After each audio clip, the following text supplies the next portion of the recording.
tranquilo, mais uma aula aí, tá? E hoje eu vou passar uma aula sobre um sucesso da produtora de jogos chamada Capcom, tá?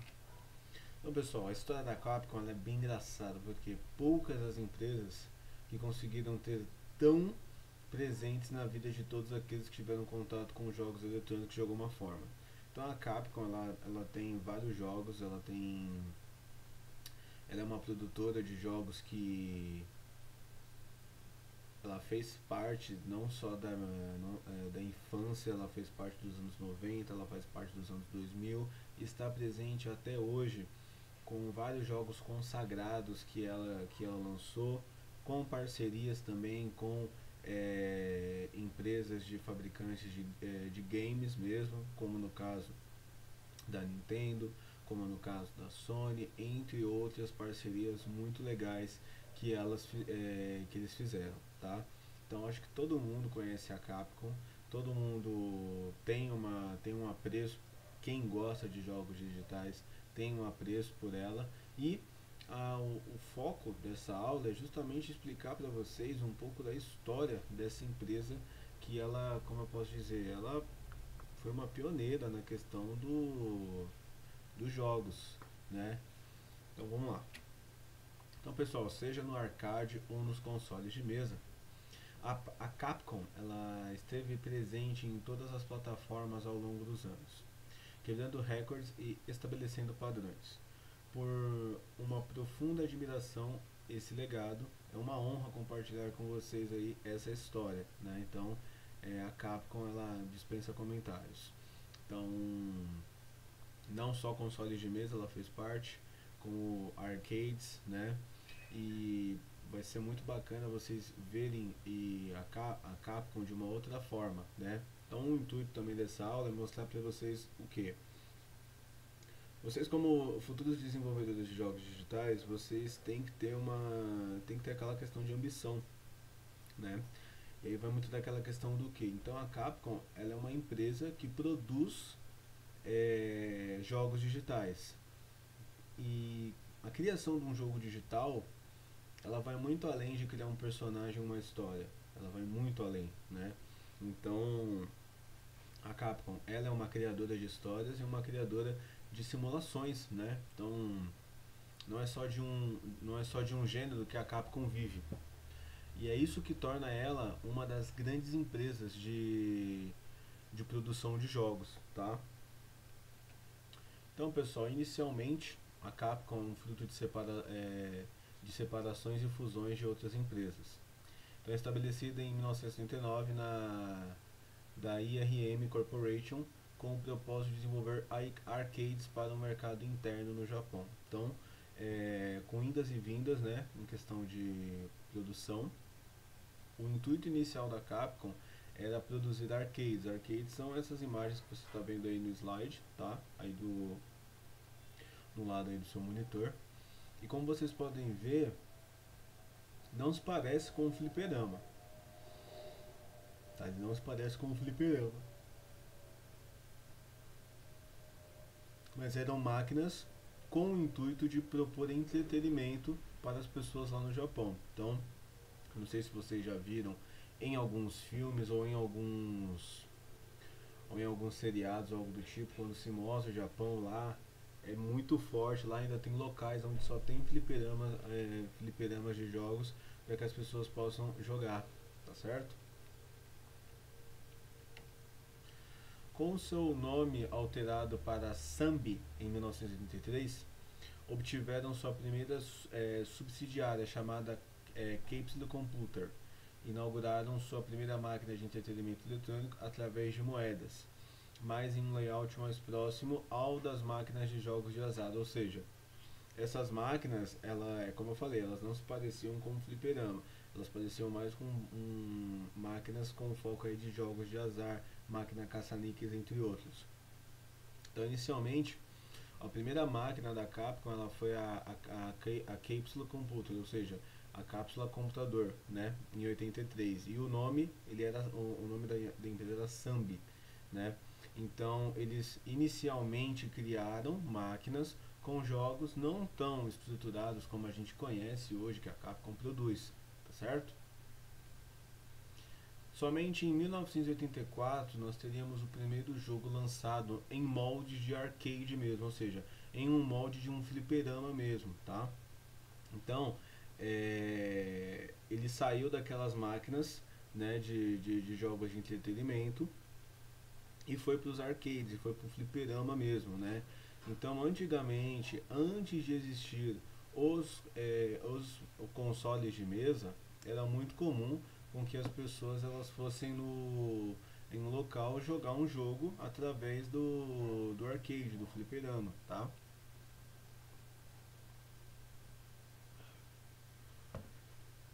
E aí o Vulgus é um dos primeiros jogos aí que foi criado aí da Capcom.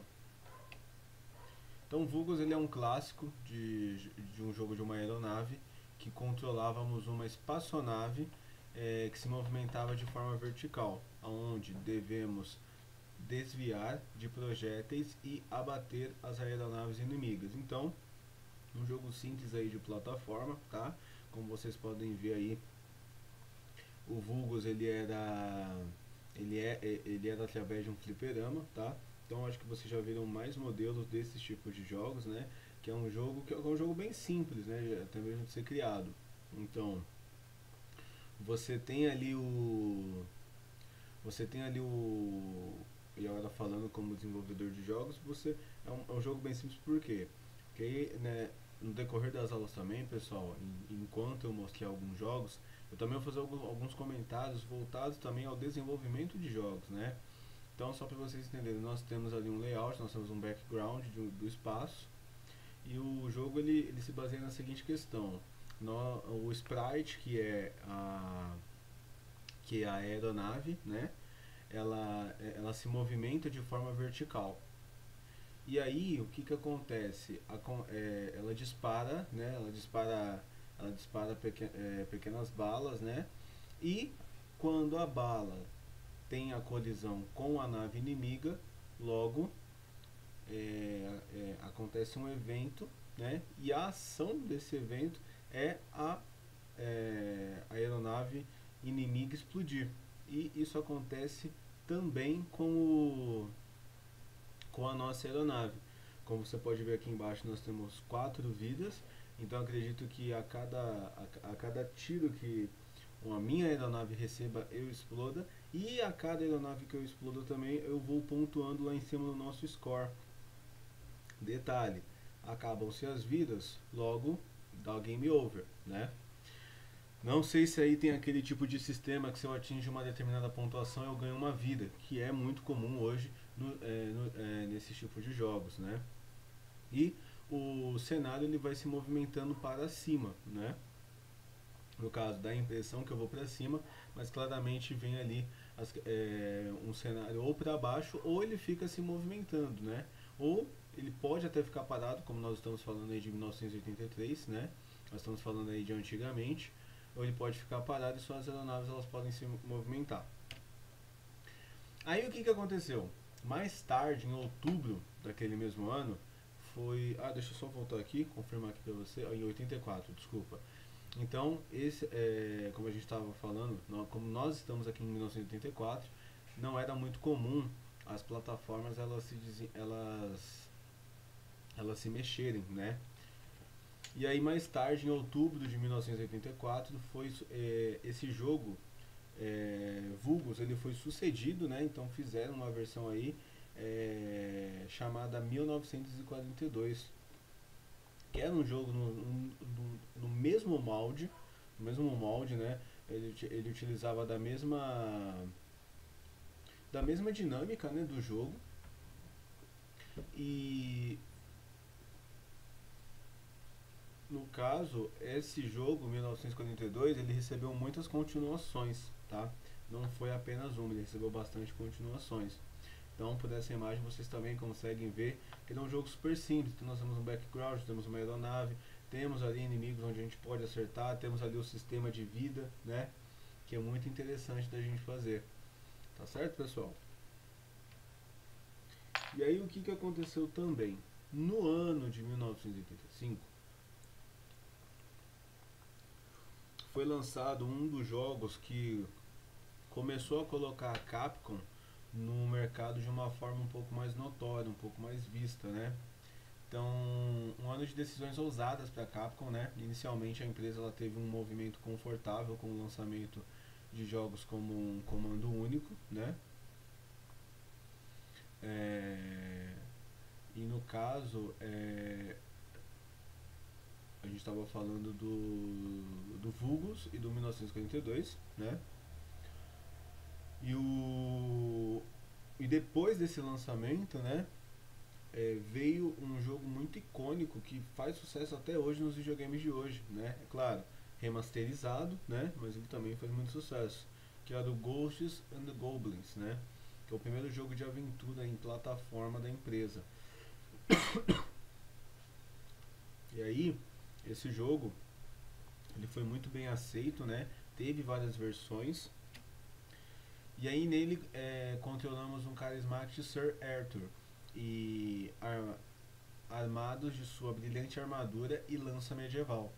Teremos que resgatar a princesa do terrível demônio, no melhor estilo Super Mario Bros. Então quem aí não se recorda de um cavaleiro que vai resgatar uma princesa e consegue ultrapassar vários obstáculos, na verdade. Então, no ano de 1985, foi uma aposta da Capcom, tá? Como vocês podem ver, os gráficos, eles ainda são aí um pouco, a gente pode dizer que está entre 8 a 16 bits, né? Mas eu acho que está mais aí para 8 bits, né? Vocês veem aí que tem um plano de fundo, vocês veem aí que é um jogo plataforma ali de você só ir para frente ou para trás, né? E é também na mesma ideia do Mario Bros, né? Na mesma ideia do Mario Bros aí que a gente vai falar um pouquinho mais pra frente, tá? Acho que não nessa aula. O jogo apresenta um nível de dificuldade absurda, dentre elas o fato de precisar de uma arma específica para derrotar o último chefe. Então, a questão também da dificuldade do jogo, também falando em termos de desenvolvimento, ela também faz muito parte nossa. Então é uma coisa que eu costumo dizer bastante, que os jogos de antigamente eram bem mais difíceis. Hoje os jogos são muito mais fáceis. Hoje é muito comum a gente a gente achar uma facilidade até mesmo para salvar o jogo no modo história, né? O fato de não contar com continue, né, que também é uma habilidade que dá pra gente fazer nesse tipo de jogos, né, nos arcades, e a obrigação de recomeçar o jogo, pois ao passar a última fase, pois tudo não passa de uma ilusão do vilão. Ou seja, no caso, a gente volta a dizer aquela questão, a dificuldade dos jogos antigamente era bem mais requisitada do que os jogos de hoje. Então hoje os jogos de hoje são bem mais fáceis, né? E uma questão nesse jogo é que assim, em alguns momentos o Sir Arthur ele perdia a armadura, né? Então poderia acontecer o fato dele perder a armadura.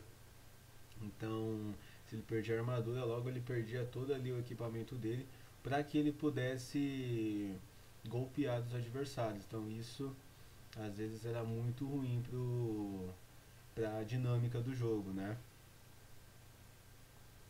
E aí o que aconteceu? Em paralelo à Capcom, nós tivemos ali uma crise, né? Então uma decisão que para qualquer especialista da época seria taxada de suicida devido à crise dos jogos eletrônicos de 1983, ou seja, em 1983, essa questão de jogos eletrônicos, essa questão aí de videogame, essas coisas, ela entrou numa crise. E aí, nem toda empresa queria apostar em jogos, né? Tanto que foi por conta disso que a Atari, que foi uma das pioneiras em questão de lançamento de jogos eletrônicos, ela acabou falindo, né? Ela acabou indo por água abaixo, né? E aí, mais decisões por parte da Atari e começa uma crescente por parte da população dos computadores domésticos, ou seja, uma coisa que começou a ameaçar bastante os videogames eram os próprios computadores domésticos, porque o que acontece nessa época, computador só era utilizado e só era e a gente só havia comentado de computadores em empresas, né? Então só empresas possuíam aí os seus computadores pessoais. Aí quando esses tipos de computadores vieram para o consumo doméstico, quando as pessoas começaram a ver que ter um computador era uma boa ideia, elas começaram a rever seus conceitos aí em questão dos computadores, né? Então isso é muito importante para a história do mercado dos videogames, né? Então acho que foi por essas e outras aí, e também por uma má administração que a Atari, ela infelizmente ela faliu aí seus negócios, né? E por isso, infelizmente, teve que encerrar suas atividades. E aí o que aconteceu também? Um pouco depois, a Capcom ela entrou numa parceria com a Nintendo. Com a chegada do Nintendo através do NES, né, que é o Nintendo Entertainment System, dando novos ares para a indústria dos consoles de mesa. Ou seja, aqui nesse momento nós temos uma empresa de fabricante de videogames, né? Era uma empresa que ela estava despontando, ela tava subindo, né? Então muitas das pessoas só viam a Atari. A Nintendo ela estava um pouco por baixo ali, porque ninguém conhecia tanto eles. E o que acontecia? Eles tinham o hardware, né? Eles tinham a máquina e eles precisariam de jogos, né? É claro, a Nintendo produziu jogos, né? A Nintendo ela sim produziu jogos, porém ela precisava ali de um parceiro forte para produzir também jogos para que essa junção desse certo, né? Então foi aí que a Capcom ela entrou em parceria com a Nintendo e nessa questão a gente sabe que deu super certo, né? Então como vocês podem ver aí na imagem, nós temos a imagem do Nintendinho, que foi um videogame muito famoso na época. Então esse videogame ele antecedeu a vinda do Super Nintendo, né? Então antes do Super Nintendo nós tínhamos aí o Nintendinho. E não dá pra gente falar de Nintendo e Capcom sem falar de Shigeru Miyamoto, que é um designer e produtor de jogos eletrônicos japonês. Ele é conhecido por ser o criador de algumas das bem-sucedidas séries de jogos eletrônicos de todos os tempos. Então, dentre essas séries nós temos aí a franquia de Super Mario, nós temos aí a franquia de Donkey Kong e nós temos a franquia de Legend of Zelda, né? Então, ele é um designer de jogos super conceituado, super legal, super bacana e é uma grande referência para você que também quer começar a produzir jogos, na verdade. Então, você tem que ter eu acho que nesse momento que você está estudando, eu acho interessante que você tenha algumas referências, ou seja, pô, eu quero virar um designer de jogos, mas assim, em quem eu devo me inspirar? Então, eu acredito que você deva se inspirar nos melhores e Shigeru Miyamoto é um dos melhores, ou se não o melhor aí, desenvolvedor, porque assim, se tem uma coisa que esse cara tem é time. Então, por um cara ter um time e lançar, eu acho que 3 grandes nomes de jogos, e é muito difícil uma pessoa falar que nunca jogou um desses 3 jogos, que é Mario, Donkey Kong e Zelda, eu acho bastante difícil aí. Então, isso mostra basicamente o que o Miyamoto ele fez para essa geração, né? E aí o que começou a acontecer também? Com o Nintendo trazendo uma nova proposta totalmente simplificada, criativa e interativa na maneira de se jogar, a Capcom, né, ela encontrou um terreno muito fértil que precisava para expandir seus títulos para além dos arcades, ou seja, nesse momento a Capcom ela produzia sim jogos, né? Então ela era uma produtora de jogos, mas ela fazia trabalhos aí muito para arcades. E na época, arcades estavam ficando obsoletos. Então havia uma hora que a Capcom iria perder o mercado, muito por quê? Porque os arcades eles eram, como eu posso dizer, únicos. Então além da Capcom tinham outras empresas, se você for parar para pensar. Elas tinham outras empresas. Então, por ter essas empresas, elas poderiam haver um conflito e a Capcom ela poderia perder mercado, né? Só que com a parceria com a Nintendo, o que acabou acontecendo? Ela foi uma das primeiras parcerias e depois dessa a Capcom fez parceria com outras empresas. Então isso meio que abriu o leque da Capcom, porque muitas das vezes quando um jogo ele era produzido por um determinado videogame, o outro, a outra produtora de videogames também gostaria. Então quem nunca viu o mesmo jogo em plataformas diferentes, só que de acordo também com o poder de processamento do videogame, é claro, alguns ficavam mais fracos, outros ficavam mais fortes. Você consegue ver essa comparação desse tipo de jogos em videogames como Mega Drive e Super Nintendo. Você pode ver que no Super Nintendo o jogo ele é até melhor. O gráfico, eu digo que ele é melhor. A jogabilidade é a mesma, tudo é a mesma, só o gráfico que muda um pouquinho, que é a questão aí do poder de processamento, tanto do Super Nintendo quanto do Mega Drive. É claro, também tem algumas franquias que têm exclusividade, né? Tem franquias que só que só fizeram sucesso em um determinado videogame. Trouxe o que a Capcom fez também? Ela trouxe seus títulos mais famosos do arcade para o console da Nintendo, né? E o resultado se mostrou muito positivo, pois enquanto os jogos contribuíram ainda mais com a fama do Nintendinho, que era assim que ele era chamado carinhosamente, a Capcom ainda maior, ou seja, conforme o sucesso da Nintendo aumentava, o sucesso também da Capcom aumentava ainda mais, porque quem estava co-participando daquela produção daquele jogo era a Capcom também, tá? Então nessa época um ajudou o outro, né? É o business to business, na verdade. Então todos ganharam ali naquela questão.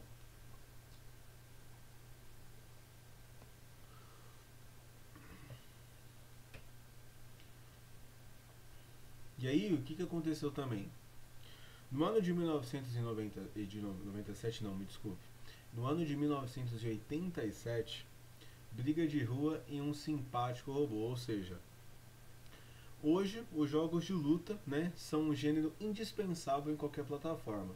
Então, independente do tipo de videogame que você tenha, do tipo de videogame que você já teve, eu acho que é unanimidade você falar que você já jogou um jogo de luta. Independente de qual jogo de luta que você já jogou. E nem sempre esse cenário foi realidade, ou seja, nem sempre jogos de luta foram populares. Mais alguns títulos, né, alguns jogos fizeram com que esse gênero se popularizasse ainda mais, que no caso é o Street Fighter, né, que em agosto de 87 a estrada para isso seria encurtada com o lançamento do próprio, né? E aí a ideia de escolher entre uma dupla de artistas marciais, né, Ryu e Ken, e sair pelo mundo em busca dos mais fortes foi muito bem-vinda pelo público. Fora o conceito chamativo, era a primeira vez que um jogo utilizava vários botões para diferenciar a intensidade, nesse caso, os golpes. Então, foi a partir do Street Fighter que muito jogo começou a ter aquele conceito de tipo de soco, tipo de chute. Então hoje é muito comum você ter os seguintes comandos: soco baixo, soco alto, chute baixo, chute alto, né? Porque antigamente só era um botão. Então se a gente fosse voltar um pouco ali atrás na questão do arcade, né, do fliperama, tinham poucos botões ali, né? Então um era para pular, um era para golpear, né? E aí o Street Fighter ele deu uma flexibilidade maior nesse tipo de golpe aí, né? Também vinha também aquela questão das magias do golpe, né? Então tinha um personagem que tinha uma magia, tinha outro personagem que não tinha, né? E detalhe, o Street Fighter ele não era nada do que é hoje, tá? Tanto que o Street Fighter 1 ele é muito diferente do Street Fighter 2, do 3, né, e outros que sucederam aí sua estreia. Então, para vocês terem uma ideia, os ataques especiais foram outra inovação que padronizou os futuros jogos de luta. Afinal, a coisa mais comum nesse tipo de jogo é a famosa combinação de baixo, frente e soco, que é o famoso Hadouken, né? Então foi a partir do Hadouken vem o gelinho do Sub-Zero, vem o Kamehameha. Então só não tem no Tekken, né? Porque no Tekken não tem magia. Mas fora esses outros títulos, eles são muito bem requisitados, tá? Então foi uma verdadeira inovação no mundo desse gênero de jogo, tá? Apesar de inovador, o título acabou sendo engolido pela estrondosa fama de seu sucessor, ou seja, muitas das pessoas elas acham que o Street Fighter 2 foi o primeiro, porque eles não lembram tanto do Street Fighter 1, né? Ainda assim, sua combinação para o universo dos jogos é notável e deve ser reconhecida. Então, Street Fighter ele foi um dos pioneiros aí para o gênero de jogos de luta, né? Que fizeram e ainda fazem muito sucesso. O que aconteceu? O jogo Street Fighter ele serviu muito de inspiração, né? Ele serviu bastante de inspiração para outras franquias. Porque vamos combinar aqui, hoje em dia tem até aquela frase de Steve Jobs: nada se cria, tudo se copia, né? Então tem gente que aprimora, tem gente que só copia, tem gente que inova, né? Mas foi a partir da ideia do Street Fighter que 2 jogos foram lançados por uma produtora de jogos que fazia muito sucesso lá no Japão, lá no continente asiático, que foi a SNK. E aí eles lançaram 2 jogos inspirados mesmo, né? E também nessa mesma dinâmica do Street Fighter, que foi o The King of Fighter e o Art of Fighter, né?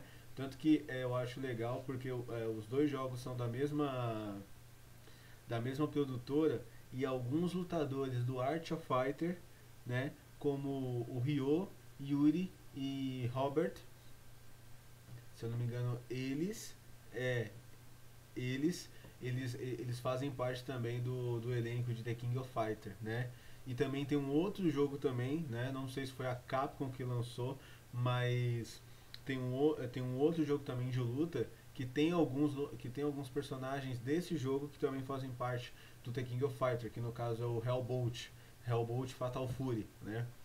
Que é o caso dos irmãos Robert e não, desculpa, dos irmãos Andy e Terry Bogard e o Joey, pelo que eu me lembro agora. Não sei se tem mais, não sei se o Billy e a Mary também são do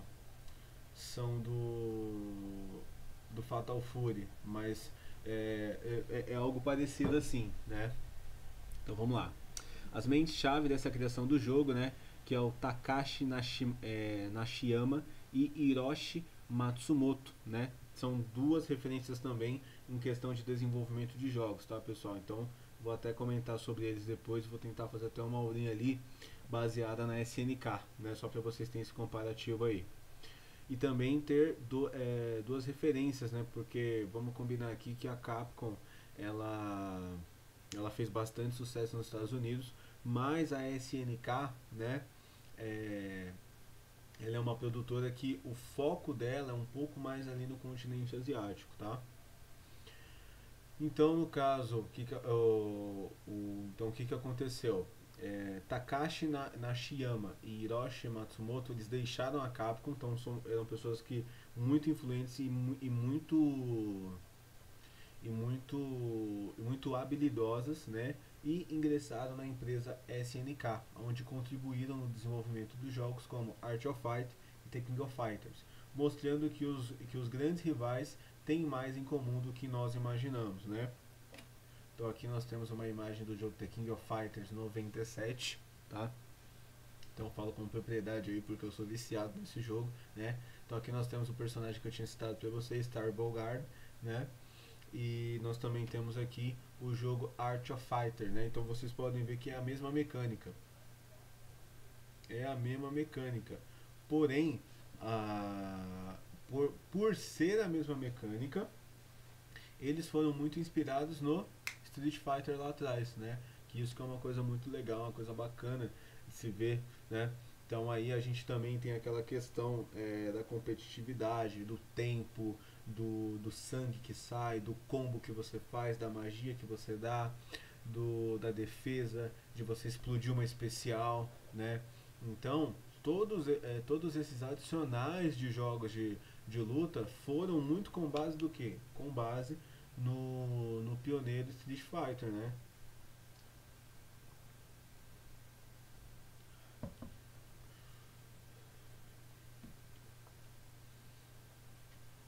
E aí, o que aconteceu?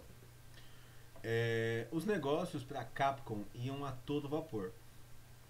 Mesmo iniciando sua jornada com os arcades, né? Ou seja, mesmo a Capcom ela iniciando seus trabalhos com os arcades, fliperamas, ela era vista entre as maiores produtoras de conteúdo para consoles e um dos pilares para a Nintendo. Ou seja, ela era uma das maiores, se não a maior. E o que acabou acontecendo também? A Capcom, como eu digo, a Capcom é como se fosse um estúdio de cinema, né? Então nós temos várias referências aí de estúdios de cinema que fazem trabalhos maravilhosos. E obras-primas nós não podemos deixar de citar aqui. E uma dessas obras-primas é a franquia do Mega Man, né? Então em dezembro, deixa eu só ver em dezembro de qual ano? Cadê? Acho que foi dezembro de 88, eu não coloquei a data aqui, mas eu confirmo depois para vocês. Em dezembro, esse patamar seria ainda mais sólido, através da contribuição de Kenji Inafune, co-criador de uma das séries mais icônicas da empresa nipônica, no caso, o Mega Man. Então o Mega Man ele, ele, ele foi uma ela foi uma das franquias pioneiras aí, né? Que foi lançado. Então o Mega Man ele foi criado por esse cara aqui, tá? Então é uma outra referência aí que é interessante que você saiba, que é o Kenji Inafune. Escrevi errado lá, Kenji Inafune é um designer um designer de jogos e ilustrador japonês. Então ele era o ex-chefe de pesquisa e desenvolvimento de negócios online da Capcom. Ele também é conhecido pelo ser ilustrador e co-designer do personagem Mega Man. E ele também foi um produtor de uma das séries de jogos eletrônicos, que é o Onimusha, que fez muito sucesso no PlayStation 2, e o Dead Rising, que fez sucesso tanto nas plataformas de PlayStation 3, computador e Xbox 360, tá? Que no caso são essas aí, então esse é o Onimusha, tá? E aí aqui você já começa a ver a interatividade dos gráficos. Esse jogo é um jogo muito bom, um jogo muito bacana. Eu gosto bastante desse jogo. Eu já tive a oportunidade de jogar, essa franquia é muito boa. E o Dead Rising, né? Que é um jogo de zumbis aí. Esse aqui é o jogo do Mega Man. Quem não jogou, eu aconselho jogar. É claro, ele não começou dessa forma, né? Mas esse é um exemplo, né, de como que é esse jogo, tá? E por mais que ele faça mais do mesmo, ele é muito ele é muito viciante de jogar, né? Então ele é muito bom pra gente ter essa questão aí de começar a ter essa questão de querer jogar mais e mais esse tipo de jogos. Então, ele foi inspirado, né, no anime Astro Boy, né? Mega Man conta a história de um futuro em uma humanidade que convive pacificamente com robôs. Ameaçado pela mente maléfica do Dr. Willy, o bondoso Dr. Light não vê outra saída senão construir dois robôs, Rock e Roll, transformando Rock em um robô de combate em resposta aos planos de dominação de seu antigo parceiro. Então, olha aí uma referência bacana, né? Então, quem já teve a oportunidade de assistir esse anime Astro Boy vai ver muita referência quando jogar o Mega Man, tá? Que é uma coisa muito legal da gente ver também esse comparativo que eles fazem aí, né? Então grandes desenhos também viraram grandes jogos, e grandes jogos também partiram ali para desenhos ou até mesmo filmes, né? Algumas deram certo, outras deram errado, na verdade. Embora não tenha alcançado o retorno necessário em sua primeira tentativa, a ideia era promissora. Ou seja, o Mega Man 1 ele não foi tudo aquilo que a gente esperava na época, mas o do Mega Man 1 rendeu uma série que eu acho que se a gente contar vai para mais de 10 jogos, para vocês terem uma ideia só da franquia Mega Man, né? Então, a ideia era promissora e incentivou a equipe de produção de continuações. Hoje, Mega Man é sem dúvida uma franquia de sucesso, sendo o título com a maior quantidade de spin-offs no mundo. Ou seja, olha quantas quantidades teve Mega Man. Então, eu aconselho também você. Então, lição de casa, jogue Mega Man, tá, gente? É uma coisa que eu indico pra vocês. E aí, o que acontece? No ano de 1989 aconteceu uma grande mudança, né, na Capcom. Então, em 1989, frente aos enormes sucessos e ao futuro promissor que a empresa tinha pela frente, a antiga Capcom fundiu-se com a Sambi, que eu falei lá no início da aula, e ela iniciou uma forte fusão e um processo de expansão pela Ásia, Europa e América do Norte nos anos que viriam. Ou seja, ela expandiu ainda mais, porque o mercado de videogames da Capcom, pelo que eu estudei, ele era muito forte nos Estados Unidos. Então, os Estados Unidos, por ser uma potência mundial, ele lançou grandes coisas, né? Ele lançou grandes nomes aí. E é claro, na Ásia, Europa e América do Norte também existiam videogames, mas a Capcom ela resolveu, como eu posso dizer, ela resolveu migrar também para lá, né? Que no caso foi uma jogada, e foi uma jogada muito bacana, muito legal. Tanto que, até uma curiosidade que eu já citei nas aulas anteriores, mas eu quero citar de novo, que tem muito jogo que só foi lançado na Ásia, tem muito jogo que só foi lançado na Europa, tem muito jogo que só foi lançado na América do Norte, né? Então, assim, tem muito jogo que a gente não conhece, porque a Capcom ela produziu muita coisa. A gente sabe o que é 10% de tudo aquilo que ela já produziu, para vocês terem uma ideia. E ainda em 89, nós vamos aqui falar de um jogo que ele não criou o conceito, mas ele revolucionou o conceito, tá? Então nós já tivemos uma aula aí sobre gêneros de jogos, mas aqui eu cito um que fez muito sucesso nos anos 90, nos jogos de cartucho, né? Hoje eu acho que não faz tanto sucesso assim, mas quem é bem saudosista, quem é bem retrô, eu acho que é importante a gente saber, né? Que é o Beat 'em Up, né? Então no final de 89 o título Beat 'em Up seria lançado, né?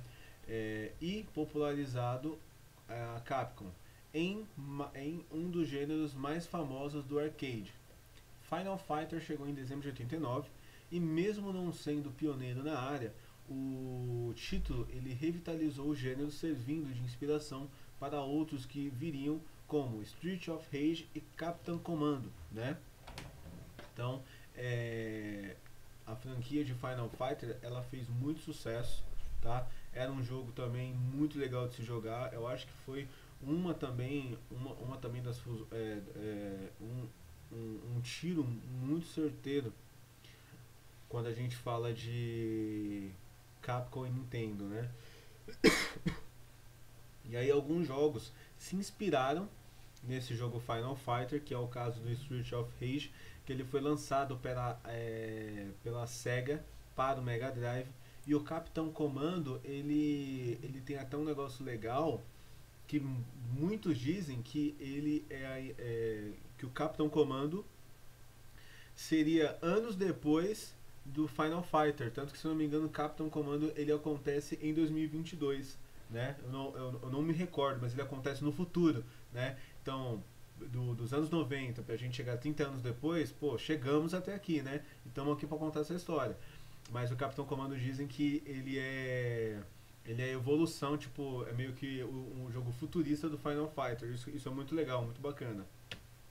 Então aqui está uma imagem do do Final Fighter, tá? Então o personagem é o Cody e e ele vai passando pelo pelos obstáculos, né? Aquele menino ali, é, aquele menino de vermelho é o Andori, e se eu não me engano ele foi inspirado num lutador de luta livre, para vocês terem uma ideia, né? Então olha como a referência de personagem ela existia naquela época, né? Aqui nós temos Street of Rage, né, que é um dos jogos que fez muito sucesso no Mega Drive, e também ele tem a mesma pegada do Final Fighter. E aqui nós temos o Capitão Commando, né? O Capitão Commando, como vocês podem ver, o gráfico ele é muito parecido com o do Final Fighter. Ele é muito parecidíssimo com o do Final Fighter e ele lembra bastante, né? Tanto que é, ele é muito. Dizem que tem essa questão esse jogo acho que acontece no ano de 2022, 2020, algo do tipo. E aí o que aconteceu? Em 1991, é, um outro time de artistas digitais, né? Um outro time, um outro projeto, ele foi lançado, que foi o Street Fighter 2, né? Então o que aconteceu?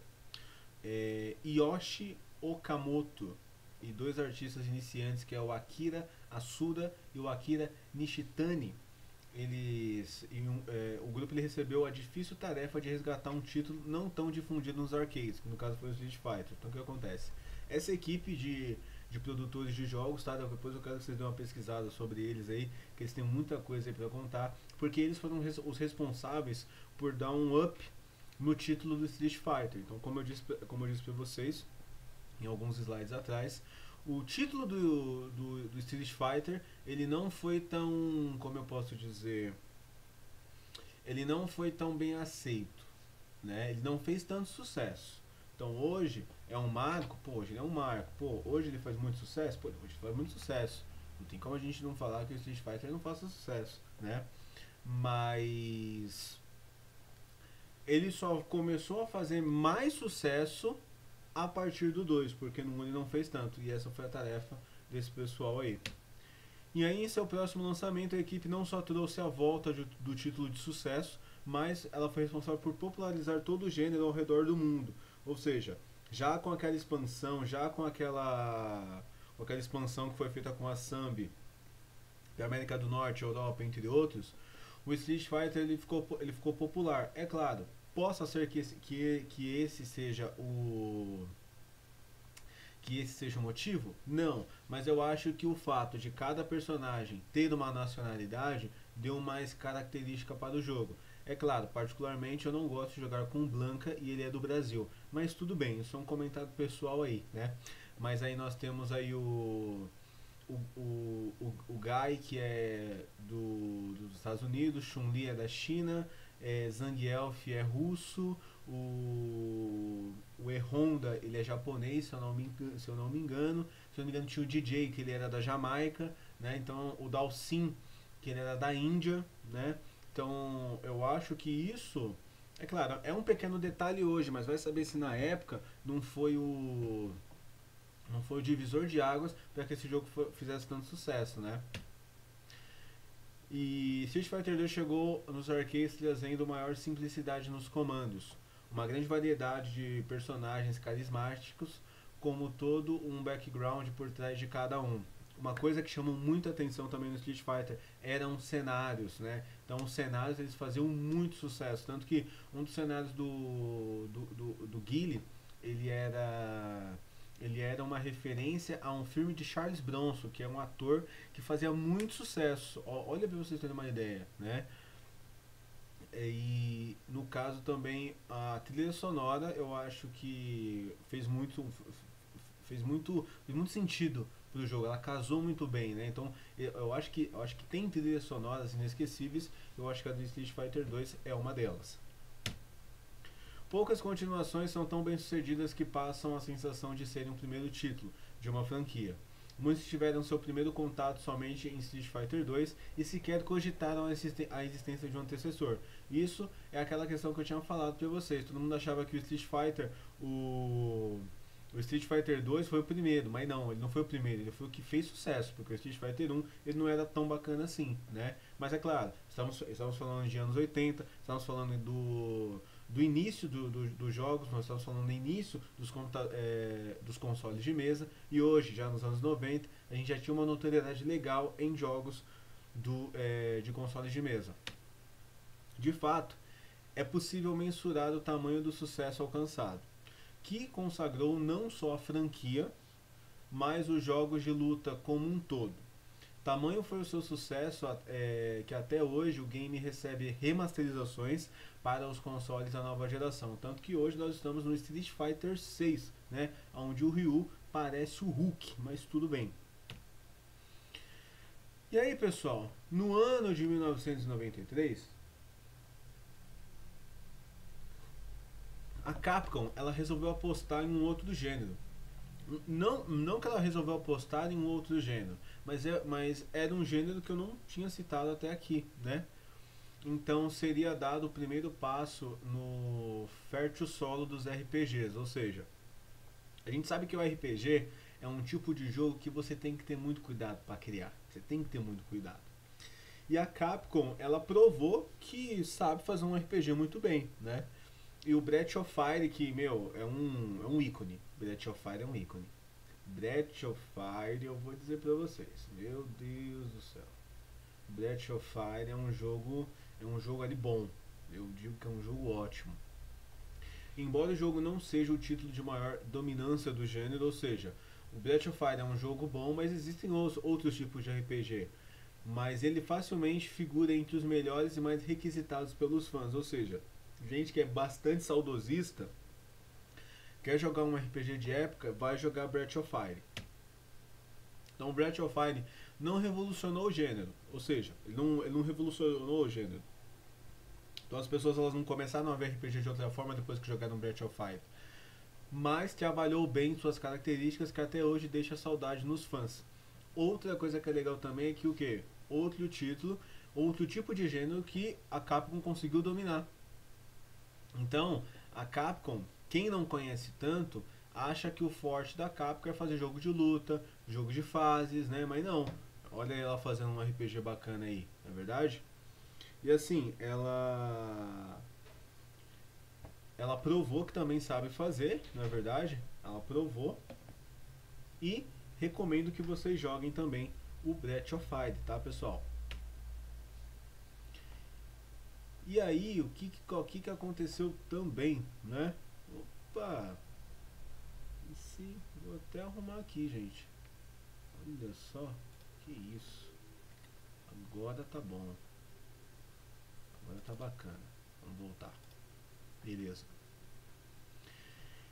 Então, pessoal, em 1994, X-Men, como eu posso dizer, fez sucesso em desenho, em jogo, em filme, faz parte da cultura pop de todo mundo e não foi diferente com a Capcom, né? Então, hoje a Marvel está muito forte. Hoje a Marvel é uma produtora de conteúdo audiovisual incrível, né? E aí o ano de 1994 ele ficou marcado pelo início de uma parceria muito lucrativa com o quê? Com a Marvel. Então a Marvel, ela teve ali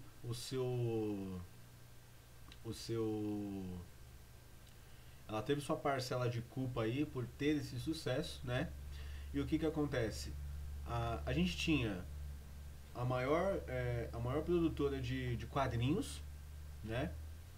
Ou uma das maiores, não sei, né?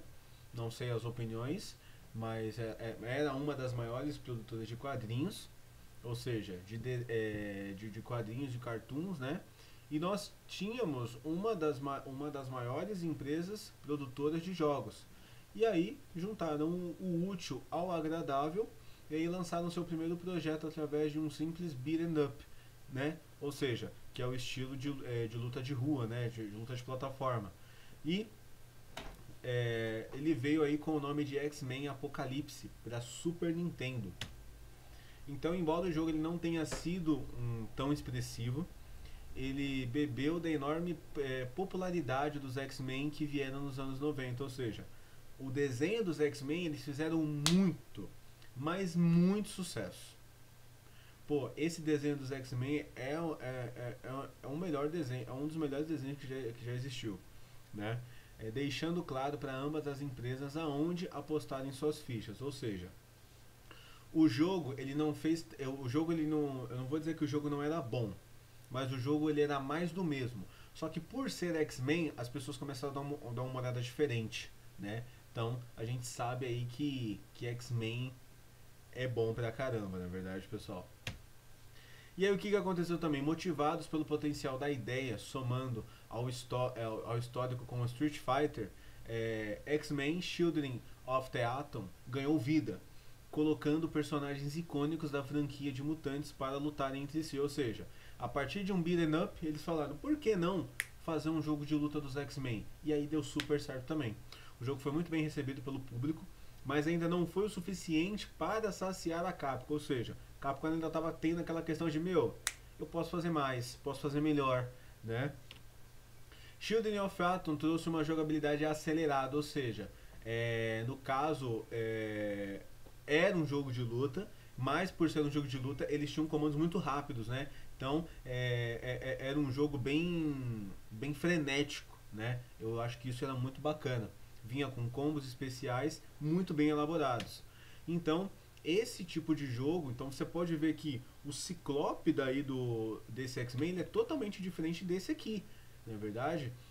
Então, assim, é como se o Ciclope aqui já estivesse na academia, aqui ele virasse um The Rock da vida, né?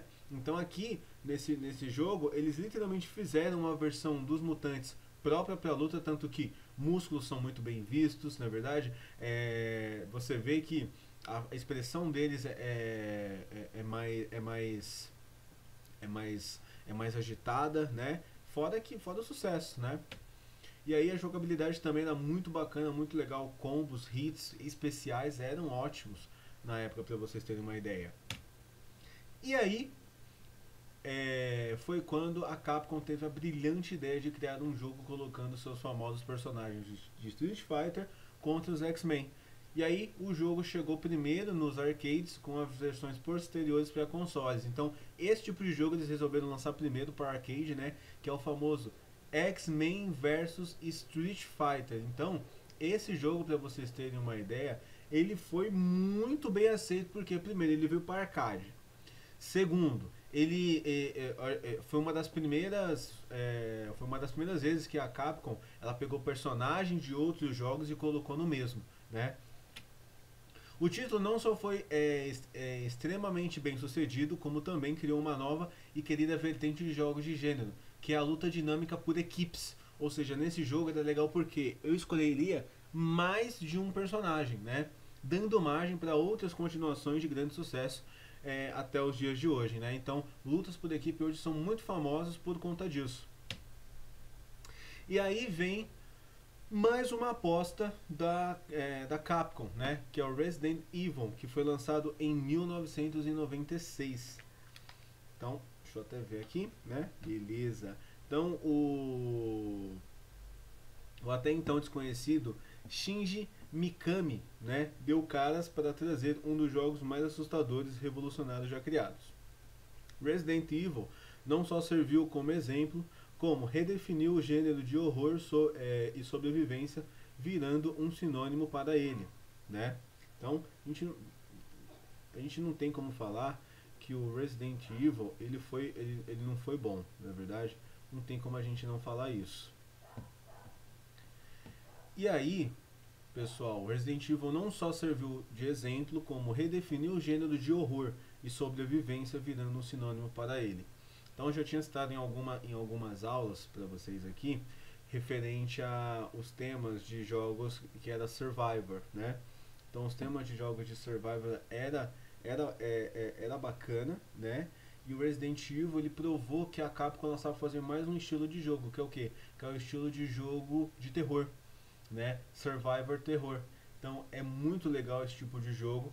Eu acho que em detalhe aqui o Resident Evil, o que foi legal é que assim, a gente está em 96, estando em 96, os videogames de mídias ópticas ele já era uma realidade. Logo, o Resident Evil ele foi lançado tanto para Nintendo 64 quanto para PlayStation 1.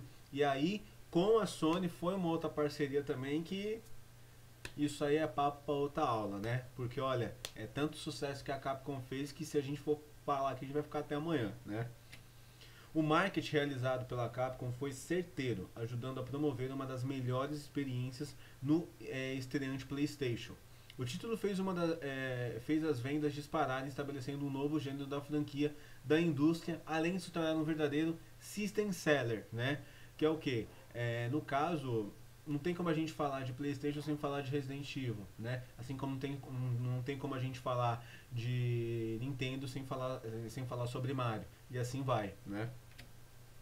O primeiro título da franquia de zumbis pegou todos de surpresa e rapidamente conquistou uma legião de fãs pelo mundo, ou seja, muita gente hoje ama Resident Evil, né? E sempre está torcendo para lançar um. Fica difícil colocar em uma escala o quanto Resident Evil viria a influenciar a indústria do entretenimento como um todo. Sua narrativa repleta de mistérios e uma jogabilidade peculiar, né? Ela estranha até certo ponto, seriam reutilizadas por diversas produtoras nos mais variados gêneros, ou seja, Resident Evil foi um divisor de águas, muita gente pegou muita referência de Resident Evil e jogou mais pra frente para vocês terem uma ideia. E aí, o que acontece? O Shinji Mikami, ele teve aquele time também, então é como tá escrito aqui. Como seria uma visão de Resident Evil mais Jurassic Park, né? Provavelmente foi o que a cabeça de Shinji Mikami em 99 ela teve a sua resposta, que foi quando surgiu o inesperado Dino Crisis, tá? E aí encaramos aqui a agente especial Regina em uma missão até misteriosa na ilha Ibis, em busca do paradeiro do famoso cientista, ou seja, era também esse jogo ele é também um jogo também Survivor, né? Horror, né? Que não trabalha agora com zumbis, e sim trabalha com dinossauros. Beleza? E aí, vamos falar um pouquinho de Shinji Mikami, né? Que ele é um dos designers de jogos de nacionalidade japonesa e criador do jogo mundialmente famoso Resident Evil e Dino Crisis. Então, esse aqui é o Shinji Mikami. Então, outra referência super legal para você que está já também desenvolvendo jogos. Tá certo, pessoal? Eu espero que vocês tenham gostado do jogo, ó. Espero que vocês tenham gostado da aula, tá? Qualquer coisa, estou à disposição, beleza? Tchau, tchau.